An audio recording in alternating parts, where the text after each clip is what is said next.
is it a fair thing that you are organizing this in India and not allowing Indians to go inside? No. मैं इस बारे में एक video पहले भी बना चुकी हूँ जिसमें मैंने बताया था कि इजरायली कब्जा कैसे इंडियंस पे हो रहा है। बिल्कुल वैसे ही जैसे यूके आया था भारत में बिजनेस करने, घूमने फिरने और धीरे धीरे भारत पे कब्जा कर लिया। अब इजराइल और अमेरिका भी ऐसा ही कर रहा है, जिसमें मैंने बताया था कि हिमाचल प्रदेश के कसोल में रेस्टोरेंट खुलता है, उसमें लिखा रहता है Indians and dogs are not allowed.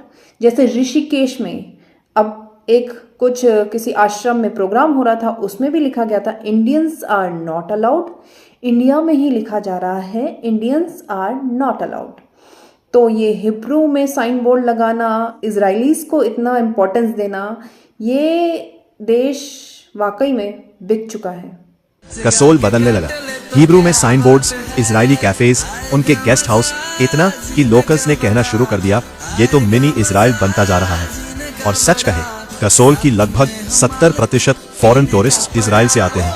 कुछ गांवों में तो आधी आबादी ही इजरायली बन चुकी है। पर कहानी का दूसरा पहलू भी है।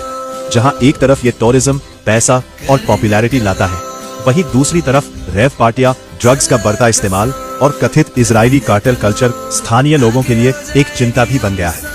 कई बैकपैकर्स यहाँ कम्युनिटी में घुलते नहीं, खुद के ग्रुप में रहते हैं, जिससे 2 वर्ल्ड्स इनसाइड 1 विलेज जैसा अजीब माहौल बन गया है। तो क्या ये बदलाव हिमाचल के लिए अच्छा है, या धीरे धीरे स्थानीय संस्कृति एक इम्पोर्टेड लाइफस्टाइल के नीचे दब रही है? सवाल बड़ा है, पर सोचने की जरूरत और भी बड़ी। अब ये जो सारी चीजें हो रही हैं, अगर अभी भी आप लोगों की आंखें नहीं खुली, अभी भी आप लोगों ने ये नहीं माना कि आपका देश बिक चुका है, तो फिर अफसोस होगा मुझे आगे आने वाले समय पर इस देश के ऊपर और इस देश के लोगों के ऊपर। ऐसे ही थोड़ी तुम्हारे महामानव इजराइल में फादरलैंड मदरलैंड बोल के आए थे। ज़रा आप इस बात की गहराई को समझो।